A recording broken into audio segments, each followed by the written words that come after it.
लेकिन आज लगभग 13 साल हो जाने के बाद भी मेरे को प्लॉट आवंटित नहीं हुआ है। 13 साल में मैं इतना थक गया, तो अब सरकार से कोई उम्मीद की किरण नजर नहीं आ रही है। देश की सीमा पर दुश्मनों से लोहा लेने वाला फौजी पिछले 12 सालों से अपने हक की लड़ाई लड़ रहा है। पूर्व फौजी का आरोप है कि ना तो उसकी सुनवाई प्रदेश सरकार कर रही है, ना ही केंद्र सरकार कर रही है। ऐसे में अब वह अपनी लड़ाई को आगे बढ़ाने के लिए नवीन जय हिंद का साथ मांगने रोहतक चल दिए। रोहतक में भी ऐसे नहीं बल्कि व्हीलचेयर पर कड़कड़ाती धूप में वे चल दिए। फौजी की माने तो सरकार से समाज के हक के लिए लड़ाई कर जीत दिलाने वाले नवीन जय हिंद उनकी आखिरी आस है। दरअसल मनोज कुमार एयरफोर्स में सर्जेंट पद से रिटायर हुए हैं। जम्मू कश्मीर में पोस्टिंग के दौरान एक हादसे में उनका आधा शरीर पैरालाइज हो गया, जिसके कारण वे आज व्हील चेयर पर हैं। उन्होंने बताया कि नियम के अनुसार सरकार ने उन्हें 200 वर्ग गज का एक प्लॉट देना था, लेकिन ये प्लॉट आज तक नहीं दिया गया है। प्लॉट को लेने के लिए वे साल 2012 से अपनी लड़ाई लड़ रही हैं। वहीं मनोज कुमार की माने तो 8 साल की लड़ाई के बाद उन्हें विभाग की तरफ से सिर्फ एक प्लॉट देकर फोटो भी खिंचवाई गई, लेकिन ये भी विवादित निकला और इस मामले में कोर्ट में मामला विचाराधीन था, जिससे उनकी भावना आहत हुई है। इसके बाद वे आज तक इन्हें कोई प्लॉट नहीं दिया गया। उन्होंने कहा कि सरकार के 2 कार्यकाल बदल गए, कई डीसी भी बदले, लेकिन उनकी मांग पर आज तक कोई सुनवाई नहीं हुई।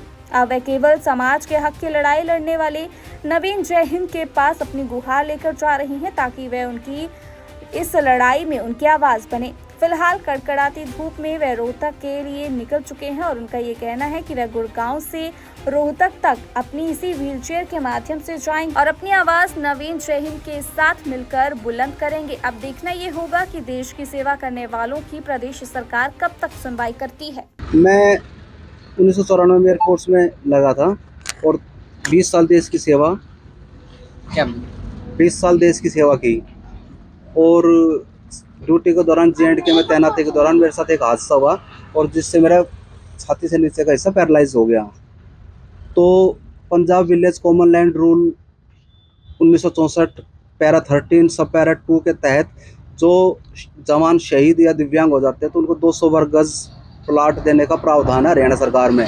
मैंने इसी के तहत 2012 में अप्लाई किया था, लेकिन आज लगभग 13 साल हो जाने के बाद भी मेरे को प्लॉट आवंटित नहीं हुआ है। इसमें मैंने शासन प्रशासन के चक्कर लगाए, कार्यालय से they made me ready to from pillar to post, और 13 साल में मैं इतना थक गया, तो अब सरकार से कोई उम्मीद की किरण नज़र नहीं आ रही है।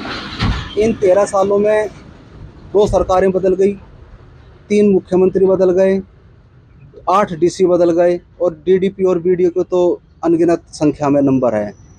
तो अब मैं डॉक्टर नवीन जय हिंद जी से एक आग्रह निवेदन करता हूं कि जो काम सरकार नहीं कर पाई, तो मैं उनसे एक आशा की किरण, एक उम्मीद की किरण लेकर उनसे आस लगा रहा हूं कि वो मेरी बात सुने और मेरे साथ दें और मेरे को ये प्लॉट आवंटित कराने में मेरी मदद करें, क्योंकि ये एकमात्र सहारा बस नवीन जय हिंद जी हैं। क्या प्रधानमंत्री से गुहार लगाई है मैंने, रक्षा मंत्री राजनाथ सिंह से भी मैं मिला हूँ, जिला सैनिक बोर्ड, राज्य सैनिक बोर्ड और विपक्ष के नेताओं से भी मैंने गुहार लगाई हूँ। 13 सालों में हर एक वो काम किया इस व्हीलचेयर पर रहते हुए, लेकिन पता नहीं सरकार कहाँ सोई हुई है सैनिकों के प्रति। गवर्नमेंट सरकार बोलती है प्रधानमंत्री आवास योजना, मुख्यमंत्री आवास योजना, मुख्यमंत्री ग्रामीण योजना, लेकिन पता नहीं कहाँ है और किन के लिए है, जब एक सैनिक को एक अधिकार नहीं मिल पा रहा है, जो कि मेरा अधिकार है। ये NG से जी अभी कोई संपर्क हुआ नहीं है, लेकिन मैं एक उम्मीद है कि वो मेरी बात को सुनेंगे, क्योंकि वो काफ़ी ऐसे कार्यों में उन्होंने बढ़ चढ़ के हिस्सा लिया है। जैसा कि पहरावर की ज़मीन है 16 एकड़ भगवान परशुराम के लिए उन्होंने बहुत लंबी लड़ाई लड़ी। जब 16 एकड़ भगवान परशुराम को दिला सकते हैं, तो मेरा एक ऐसा मानना है कि वो सैनिक को 200 गज का प्लॉट दिलाने में मेरी मदद करेंगे। फिर उन्होंने 1,20,000 सरकारी कर्मचारियों के लिए जो दैनिक भत्ता वाले थे, उनके लिए भी उन्होंने आवाज़ उठाई है। तो ये सोशल मीडिया से मैं प्रेरित होकर उनसे मैं गुहार लगा रहा हूँ कि नवीन जी मेरी आवाज़ सुने और मैं एक सैनिक का साथ दें। कई बार और उनसे कोई तत्कालीन मुख्यमंत्री जी से 3 बार मैं मिला हूँ जोन हॉल में, डीसी साहब से भी तो 8 डीसीओ से मैं कांटेक्ट कर चुका हूँ साहब इस बारे में पिछले 12 सालों में, लेकिन बस सिवाय आश्वासन के कुछ नहीं मिला। कोई पत्र बस कुछ कोई बता भी नहीं रहा है, कोई मना भी नहीं करे, ना कोई दे रहा है। मेरे को 2020 में एक प्लॉट आवंटित कर दिया था जो कि विवादित था। मैं वीडियो जगराम मान जी थे, उन्होंने उस टाइम पे बोला कि आप इसमें अपना काम शुरू करो, और हमने बोल दी, मेरे साथ फोटो भी खिंचाए, फोटो भी मैं आपको आपके माध्यम से शेयर करूंगा, और बोला कि आप इसमें अपना काम शुरू कराओ। अगले दिन मैंने उसमें काम शुरू कराया तो गांव का एक आदमी आया और उसने बोला कि मेरा कब्जा है, उसने पुलिस बुलवा ली। इससे एक दिव्यांग सैनिक की भावनाएं आहत हुई और मेरी इसमें बड़ी छिछालेदार हुई जी। या तो मेरे को देते ही नहीं, या फिर दिया तो डिस्प्यूटेड क्यों दे दिया।